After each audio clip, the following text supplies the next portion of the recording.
አሰላሙ አለይኩም ወራህመቱላሂ ወበረካቱ። ሀባይቢ እንዴት አላችሁልኝ? ከኛ ሁሉ ሰላም፣ ሁሉ መልካም። በነገራችን ላይ ትላንትና ስለ ንጽጽር ሌሊት ላይ ለቅቄ ነበርና ብዙ ልጆች ኮሜንት ላይ ተሳደቢያለሽ ደግሞ እንደዚህ ነው እንደ ንጽጽር እንደዚህ ነው እንደ የእናንተ ነው ምናምን ያላችሁ ልጆች አላችሁ። አይ ቲንክ አላዳመጣችሁትም መሰለኝ። ንጽጽሩ ላይ እኔ አይደለሁም ማለት የተጻፈለትን ሳይሆን የሚያነበው ያልተጻፈለትን ስላነበበ ነው እኔ የተናገርኩት። ከኔ ምንም አይነት ነገር የጨመርኩትም የቀነስኩትም ነገር የለ። እስቲ የእናንተ እምነት ተከታዮች ምን ይላሉ? እስኪ ትክክለኛው የእናንተ መጽሐፍ ቅዱስስ ምን ይላል የሚለውን አብራችሁ ተማሩ። ሀባይቢ ተማሩ። ትምህርት መማር አያሳፍርም። በነገራችን ላይ እውቀት ለሰው ልጅ በጣም አስፈላጊ ነገር ነው። አዳምጡ፣ ተማሩ። እርግት ብላችሁ እፎይ ስላላችሁ እፎይ አይደለም ሁሉንም እውቀት ጨምሮ እንደያዘው እና ለመማር ሞክሩ። በቃ የሰሩ ነው ስጋ ለብሶ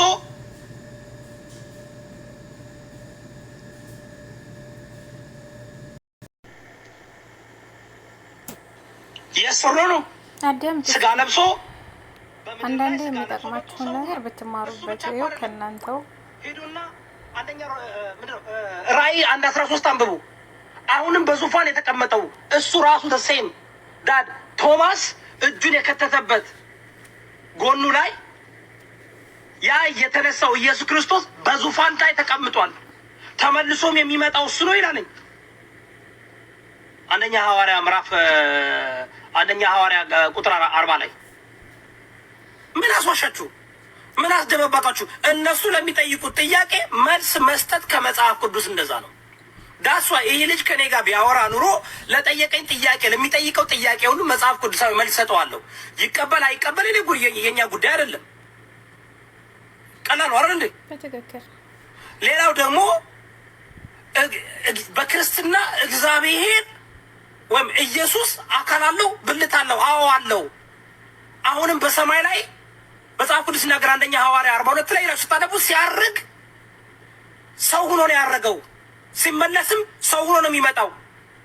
ለዘላለም ሰው ሆኖ ነው የሚነግሰው ይላል የመጽሐፍ ቅዱስ።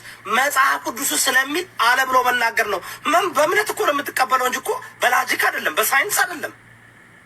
ለዚህ እኮ ነው ከመጽሐፍ ቅዱሱ አትጨምሩ አትቀንሱ የሚለው። ግን ብዙ 33,000 የተለያየ ሃይማኖት ያለ በክርስትና ስም እውነተኛው መጽሐፍ ቅዱስ የሚለውን በጣም ስለማያምኑበት ወይም ደግሞ እንደዚህ አይነት ጥያቄ ሲመጣ ለሚጠየቁት ጥያቄ መስመር ስለማይችሉ ይቀይሩትና የራሳቸውን ዶግማ ቀኖኖ ገድላት ምናምን ጽፎ 33,000 የተለያየ አንድ ክርስትና ስም ሃይማኖቶች አሉ። እኔ ፓስተር እዮዳ ከጠየቃችሁን እኔ አልጻፍኩት መጽሐፍ ቅዱስን እኔ አልጠየቅበትም። የተጻፈውን ግን ሳልዋሽ እናገራለሁ። በብሉይ ኪዳን አንድ እግዚአብሔር ነው ያለው፣ በአዲስ ኪዳን 3 እግዚአብሔር ነው ያለው። 3 ነው ይላል፣ 3 ኤንቲቲ ነው ይላል። ስላሴ መጽሐፍ ቅዱሳዊ ትምህርት አይደለም፣ በኋላ አባቶች የጨመሩት ትምህርት ነው። ኢትስ ኦኬ። ግን ራሱን በ3 በ4 በ5 የሚገልጽ በብሉይ ኪዳን እኮ እግዚአብሔር እኮ ራሱን እንደ ሰው በብዙ ቦታ ይገልጻል። መልከ ጸዲቅ እግዚአብሔር ራሱ ነው። አብርሃም ያገኛቸው 3ቱ እግዚአብሔር ነው። ያዕቆብ የታገለ ከእግዚአብሔር ጋር ነው። ላት ቤት የገቡት 2 መላእክቶች እግዚአብሔር ናቸው። ይህን መመለስ ችግሩ ምን መሰላችሁ?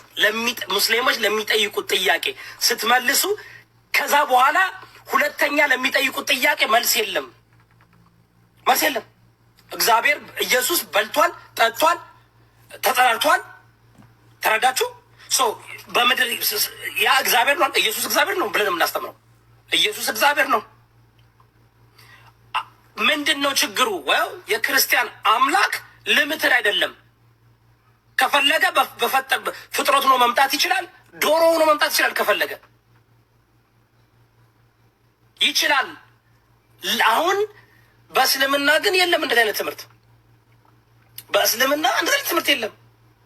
ኢትስ ኦኬ ታብታብ ኮፒ ሊንክ አድርጉ። ኢትስ ኦኬ።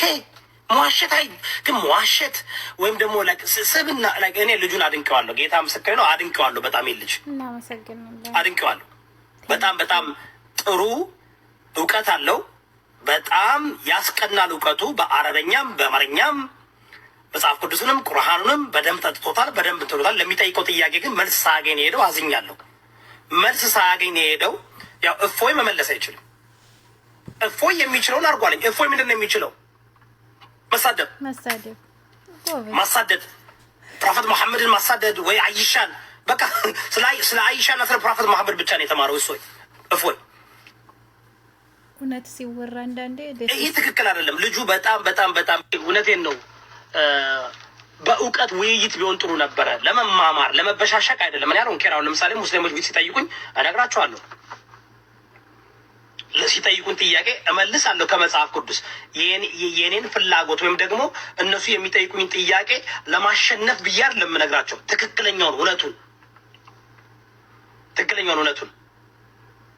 ትክክለኛውን እውነቱን ነው መመለስ ያለበት። ግን እፎይ አልቻለም። አይ ቲንክ ከሌላ ሰው ጋር እናገናኘው። ሁሱ ነው ስሙ። በጣም ይቅርታ። ለመጀመሪያ ጊዜ ነው ያዳመጥኩት። ልጁ በጣም ደስ የሚል ስብዕና ነው ያለው። ራሱ በጣም ፔሽን ነው። በጣም ስድቡን ተቋቁሞ ነቆራውን ተቋቁሞ እንትኑን ተቋቁሞ ነው የመለሰለት።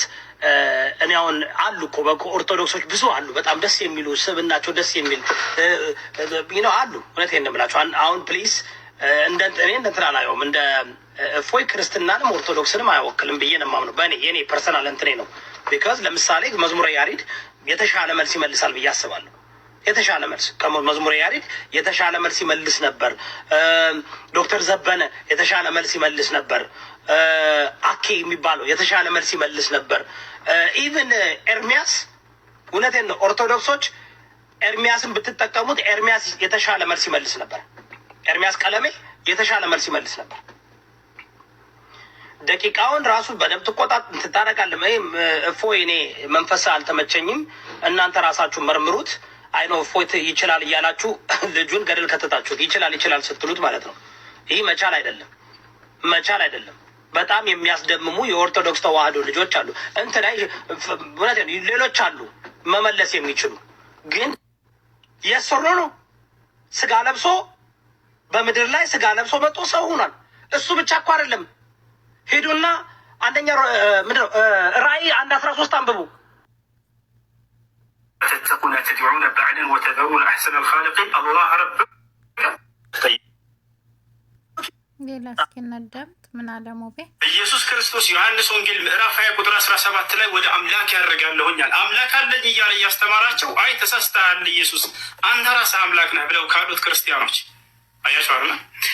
ልክ እንዲሁ ኢልያስ ምን አለ? ወኢነ ኢልያስ ለሚነ ልሙርሰሊን ኢዝ ቃለ ሊቀውሚሂ አላ ተተቁነ ተድዑነ ባዕድን ወተዘሩነ አሕሰነ ልኻሊቂን አላህ ረበኩም አለ። ኢልያስ ታላቁ የአላህ ነቢይ ምን አለ? የእናንተም የአባቶቻችሁን ጌታ እርሱ አላህ ነውና አላህን ተገዙት አለ። ያ ታላቁ ኑሕ ምን አለ? ወቃለ ስብሓነሁ ወተዓላ ሓኪየን ዐን ኑሕ ዐለይሂ ሰላም ፊ ሱረት ሁድ ወለቀድ አርሰልና ኑሐን ኢላ ቀውሚሂ ፈቃለ ያ ቀውሚ ዕቡዱላህ ማ ለኩም ሚን ኢላሂን ገይሩህ። ኑሕ ለህዝቦቹ ምን አለ? ህዝቦቼ ሆይ አላህን በብቸኝነት ተገዙት፣ ከእርሱ በስተቀር ሌላ ማንም አምላክ የላቸውም እና ብሎ ተናገረ። ስለዚህ እፎይ አንተንም ሆነ እንዲሁም ደግሞ ከአንተ ጋር እየተከተሉ ያሉ ልጆችን የማንኛውም የኢትዮጵያ ሀገር የልጆች ክርስቲያኖችን እሱ ይችላል ስልላችኋለሁ። በጣም እሱ ይችላል በሉ ኮሜንት ላይ ሳሳላችኋለሁ። ልክ ነቢያቶች ለህዝቦቻቸው እንደሚሳሱት የአብርሃም የይስሐቅ የያዕቆብን የኢየሱስን የማርያምን አምላክ አላህን እንድታመልኩ ጥሪ ያደርግላችኋለሁ። ቆም ብለህ አስብ አንተ ልጅ። ሌላውን በመክረህ ስለ ክርስትና በደንብ አድርገህ ቤተ ክርስቲያን ሂደህ ተማር። ስለ እስልምና ጥያቄዎች በሚኖረው ጊዜ ከዚህ በኋላ ገስት ላይ የመጣህ እንድትጠይቅ አስተናግድሃለሁ በየትኛውም ሰዓት ነው። ወላሂ ከሁሉም በፊት ለአንተ ቅድሚያ ሰጥሃለሁኝ። አደራህን እፎያዬ፣ አደራ ጥያቄዎች ካሉ መተህ ጠይቀኝ። እሱ ይችላል። መልካም ጊዜ ይሆንልህ። ስለተገናኘን በጣም ደስ ብሎኛል እፎይ። እሺ እሱ ይችላል። ቴንኪው ለነበረን ጊዜ እኔም በጣም አመሰግናለሁ። አቤቴ ናሚለው ብዙም አልተገለጠም ከሆነ መልስ ቤትም እንሰራለን። የኔ ጥያቄ አልተገለጠ ስላለ እናመሰግናለን። አልመለስክም፣ ጥያቄ አልመለስክም። ያ እሱ ይችላል፣ እሱ ይችላል። ጀግናው አስተግፍሩላህ ወላሂ እሱ ይችላል። ኮሜንት ላይ ሁላችሁም እሱ ይችላል በሉ። ኤምሩ ነብሯ አምላክ አላህ ስብሓን አሁን ደግሞ ምን አለ የሚለው አብርሃም ምን አለ? ወኢብራሂም ኢዝ ቃለ ሊቀውሚሂ አዕቡዱላህ አብርሃምን ባለ ጊዜ አስታውስ ሙሐመድ ለህዝቦችህ አምላካችሁን አላህን ተገዙ አላቸው ይላል። ስለዚህ አብርሃም ምን አለ? አምላክን አላህን ተገዙ አለ። ታላቁ ለእስራኤል ልጆች የተላከው ነቢዩ ኢየሱስ ዒሳ ዓለይሂ ሰላም የድንግል ማርያም ልጅ የዛች የጻድቋ ልጅ ምን አለ? ወኢነ አላህ ረቢ ወረብኩም ፈዕቡዱሁ ሀዛ ሲራጡ ሙስተቂም አለ። በህዝቦቹ ፊት በእስራኤላውያኖች ፊት ቆሞ ምን አለ? የእኔም ጌታ የእናንተም ጌታ እርሱ አላህ ነው፣ እርሱንም በብቸኝነት ተገዙት አለ። ነገር ግን ኢየሱስን ዒሳን ካለው ይሄ ሰውዬ እና ተከታዮቹ እኔ አምላኬን አምልኩ እያለ እየተናገረ ኢየሱስ ክርስቶስ ዮሐንስ ወንጌል ምዕራፍ 20 ቁጥር 17 ላይ ወደ አምላክ ያደርጋለሁኛል አምላክ አለኝ እያለ እያስተማራቸው አይ ተሳስተሃል ኢየሱስ አንተ ራስህ አምላክ ነህ ብለው ካሉት ክርስቲያኖች አያቸዋርና ልክ እንዲሁ ኢልያስ ምን አለ? ወኢነ ኢልያስ ለሚነ ልሙርሰሊን ኢዝ ቃለ ሊቀውሚሂ አላ ተተቁነ ተድዑነ በዕደን ወተደዑነ አሕሰነ ልኻሊቂን አላህ ረበኩም አለ። ኢልያስ ታላቁ የአላህ ነቢይ ምን አለ? የእናንተም የአባቶቻቸውን ጌታ እርሱ አላህ ነውና አላህን ተገዙት አለ። ያ ነው። ታላቁ ኑሕ ምን አለ? ቃለ ስብሓነሁ ወተዓላ ሓኪየን ዐን ኑሕ ዓለይሂ ሰላም ፊ ሱረት ሁድ ወለቀድ አርሰልና ኑሐን ኢላ ቀውሚሂ ፈቃለ ያ ቀውሚ ዕቡዱላህ ማ ለኩም ሚን ኢላሂን ገይሩህ። ኑሕ ለህዝቦቹ ምን አለ? ህዝቦቼ ሆይ አላህን በብቸኝነት ተገዙት፣ ከእርሱ በስተቀር ሌላ ማንም አምላክ የላቸውም እና ብሎ ተናገረ። ስለዚህ እፎይ አንተንም ሆነ እንዲሁም ደግሞ ከአንተ ጋር እየተከተሉ ያሉ ልጆች የማንኛውም ኢትዮጵያ ሀገሬ ልጆች ክርስቲያኖች በጣም አዝንላችኋለሁ፣ በጣም እወዳችኋለሁ፣ በጣም እሳሳላችኋለሁ። ልክ ነቢያቶች ለህዝቦቻቸው እንደሚሳሱት የአብርሃም የይስሐቅ የያዕቆብን የኢየሱስን የማርያምን አምላክ አላህን እንድታመልኩ ጥሪ ያደርግላችኋለሁ። ቆም ብለህ አስባት ያለች አድርገህ ቤተ ክርስቲያን ሂደህ ተማር። ስለ እስልምና ጥያቄዎች በሚኖሩ ጊዜ ከዚህ አስተናግድሃለሁ በየትኛውም ሰዓት ነው። ወላሂ ከሁሉም በፊት ለአንተ ቅድሚያ ሰጥሃለሁኝ። አደራ አልፎያዬ፣ አደራ አደራ አደራ። ጥያቄዎች ካሉ መተህ ጠይቀኝ። መልካም ጊዜ ይሆንልህ። ጉድ ጉድ ጉድ ጉድ ጉድ ጉድ ጉድ ጉድ! ማን ነው ይህ ሰውዬ? ማን ነው? በጣም ገርሞኛል። በጣም የሚጠይቀው ጥያቄ እና የሚያብራራበት መንገድ የሚገርም ነው። እኔ እውነት ለመናገር የሃይማኖት ክርክር በኢትዮጵያውያኖች ሕዝብ ጠቃሚ ነው ብዬ አላስብም። ግን ሀቅ ለመናገር የዚህ ልጅ ስብዕና የዚህ ልጅ መረጋጋት እና ደግሞ የሚጠይቅበት የመጽሐፍ ቅዱስን ያነበበበት እና የሚመለከትበት በጣም ገርሞኝ ነው። ያው እፎይ አይ ቲንክ ትልቁ ችግር የእፎይ ምን እንደሆነ ታውቃላችሁ?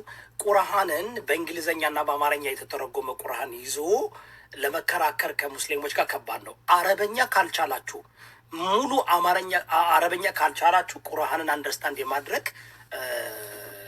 በጣም ከባድ ነው እና ለዚህ ነው ብዙ ጊዜ ክርስቲያኖች ስትራገል የሚያደርጉትኝ ገባችሁ? እና እርለስ እስልምና እምነት ተከታይ ሆናችሁ አረበኛ በደንብ ተረድታችሁ በዛ ካላለፋችሁ በስተቀር በቁርአን በአማርኛ ወይም በእንግሊዝኛ ወይ በሌላ ቋንቋ ተተርጉሞ የመጣው በጣም ከባድ ነው ለመረዳት እና ለዛ ይመስለኛል እንግዲህ እፎይ ብዙ ጊዜ ሙስሊሞችን እንደዚህ ይላል እያለ ግን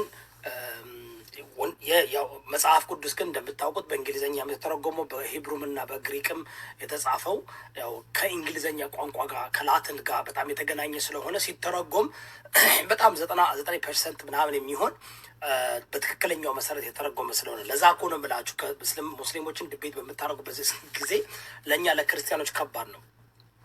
አረበኛ ካልቻላችሁ ሙሉ በሙሉ ለመረዳት በጣም ይከብዳለኝ። ታስዋይ በዓለም አቀፍ ድቤት የሚያደርጉ ሰዎች ከክርስቲያን በኩል አረበኛ በደንብ የሚያውቁ የዛ እምነት ተከታይ የነበሩ ከዛ ሃይማኖት የወጡ ካልሆነ በስተቀር ሌሎች የመተርጎም አቅማቸው በጣም ያነሰ ስለሆነ ምናልባት አረበኛ ብትለምዱና መልመድ ብቻ ሳይሆን በጣም እንትን ነው፣ ቀላል አይደለም። ቁርአንን ለመተንተን በዚህ ደረጃ ቀላል አይደለም። ስለዚህ አሜዚንግ በጣም አም ኢምፕረስ ባይ ዲስ ጋይ። በጣም ነው ኢምፕረስ ያደረገኝ። የሰሮ ነው ስጋ ለብሶ በምድር ላይ ስጋ ለብሶ መጥቶ ሰው ሆኗል። እሱ ብቻ እኮ አይደለም። ሄዱና አንደኛ ምንድነው ራእይ 1:13 አንብቡ። አሁንም በዙፋን የተቀመጠው እሱ ራሱ